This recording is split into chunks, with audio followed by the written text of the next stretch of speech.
A political veteran, a member of the Magic Circle, Lord Janner went to his grave pursued by those who claimed he abused them as children.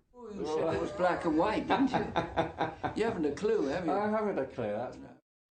We've spoken to a man, one of 21 alleged victims, who says in the 70s the MP came to his children's home to do magic shows, afterwards taking children upstairs to undress and wash them.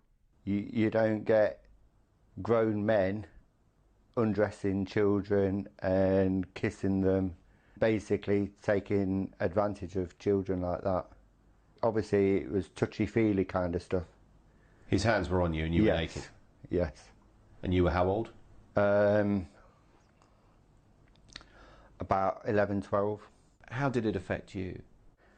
It's mentally scarred me for life. I can never get rid of it, but I've got to learn to live with it. At least 9 men were to have accused Lord Janner of child abuse here at the Old Bailey this year, but it's just been confirmed that his death means the criminal proceedings can't continue. Instead, the National Child Abuse Inquiry will take on the Janner case. I am absolutely convinced she will hear them all in person, and I am very hopeful that findings of fact will come out. We've discovered evidence that Grevile Janner, as Leicester MP, regularly visited the city's children's homes and one of their managers. The Beaches is no ordinary residential unit for difficult youngsters. In 1981, the BBC filmed at this children's home, where the manager was Frank Beck. He promoted a technique called regression therapy. Difficult children would be treated like babies, but that allowed him to viciously abuse them. Frank Beck was a brutal and manipulative paedophile. Jailed for life in 1991, he died 3 years later. You recognise that something's right or it's wrong. Former detective Graham Peen reported Frank Beck in the late 70s after seeing him rubbing a boy's groin. But he was to make another visit to the Beaches. As I walked in, sat in an armchair, was Grevile Janner. Next to Grevile Janner was this young boy. I thought that was a bit strange. What's an MP doing there, and what's a boy doing sitting on the arm of the chair? And he's actually been too tactile with the young boy, who was obviously in the care of the local authority. You know, to me it wasn't normal. Being a detective, you know, it was an unusual occurrence, and therefore it's something that I felt that ought to be reported. And what happened after you put the report in? Well, I never heard anything more about it. A second police officer also reported his concerns, the BBC's been told. We spoke to dozens of men and women who lived and worked in the children's homes. 8 identified the MP as one of Beck's regular visitors. Grevile Janner was one of them, definitely. How can you be sure who that man was? Because when I was 14, 15, I saw him in the papers, leaflets. And what did people say about Janner in the home? They were friends. Beck and Janner were friends. You know, he came to see Beck. Is it possible that Beck could have kept what was going on at the homes from a friend of his? Not a close friend, no. And they were close friends. A former official at Leicestershire Council told us when he raised concerns about Frank Beck's methods, Beck said he had Grevile Janner's support. Beck used Janner's name to achieve, he said, whatever Beck wanted to achieve. Yet, during Beck's trial, he and a former children's home resident sensationally accused Grevile Janner of child abuse. Responding in the Commons, the MP didn't mention his visits to children's homes, but he did say this.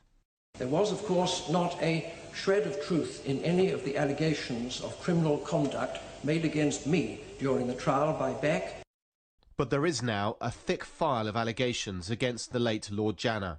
We understand at least 20 men and 1 woman have accused him. 12 at least are former residents of children's homes. One says he was forced to have sex with Grevile Janner while staying overnight at a different home. There are claims of sexual abuse at locations including a school, a former swimming pool at this Leicester hotel, even the House of Commons. Prosecutors are understood to regard the allegations as serious and the evidence overwhelming. It stands in stark contrast to Lord Janner's public service, including work to remember the victims of Nazi death camps and decades as an MP. His family have alleged sexual abuse victims of Lord Janner are said to be devastated today after the case against him was formally dropped. The Old Bailey's heard prosecutors will now not go ahead with a planned trial of facts after the 87-year-old's death last month. Let's speak to Joseph Cottrey-Monson, who is director of Mary Monson Solicitors on Fleet Street. Afternoon to you, Joseph. Good afternoon, Tom. Just explain the legals around why this case has been dropped. You cannot prosecute a dead person, correct? Well, that's what they say, but I'll be honest with you, Tom, there are many who feel that this is just another infuriating day for transparent justice. This influential man has, even beyond the grave, it seems, managing to evade the truth being told. So, the alleged victims say. Of course, there have been let-outs and get-outs by the CPS and the police over a period of decades for which they've got no explanation. Today, you're right. A decision has been made not to proceed on the basis that the man is dead, therefore no trial can take place. But, you know, in my respectful suggestion, that decision ignores not only the public outcry, and James O'Brien said some fantastic things, one of the only people brave enough to say some very good things about this, but also the legal position. It's an incomprehensible decision legally, and I'll tell you why, Tom. The case was no longer a trial of the defendant. It was a trial of the facts as soon as Janner was declared unfit to plead. While he was still alive, his role in the actual proceedings changed and became irrelevant. The tribunal of fact wouldn't have declared his guilt or otherwise. It would have given a judgment as to what happened.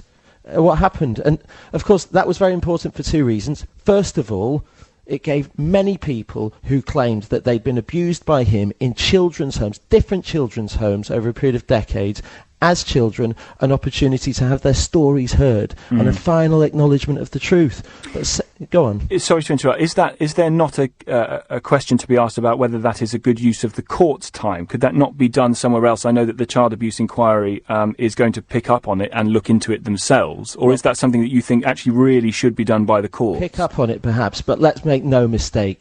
These allegations couldn't have been any more serious. A very senior, respected member of Parliament, at the highest level of Parliament, who used that power in the allegations, not only to abuse these children, the most vulnerable children imaginable, children who couldn't escape because they were already in the care of the state, and also, if what is said is to be believed, use that influence to kibosh the police and the CPS at least 3 times, from 1991, 2007, and, you know, some people have even said in 2015, although, of course, by then, you know, apparently he's got dementia, but there was certainly this Alison Saunders fiasco with allegations of cronyism and a backtrack under the public pressure. To what extent, then, Joseph, briefly, do you believe that this shows that the state, the establishment, whatever that might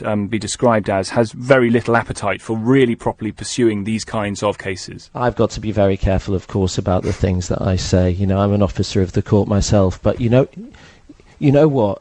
We like to think as criminal prosecution lawyers, and myself, I'm a criminal defence lawyer, and I actually work in this area, defending people, some of whom are wrongfully accused. We like to think that the system works, and it works fairly, even if it's not perfect.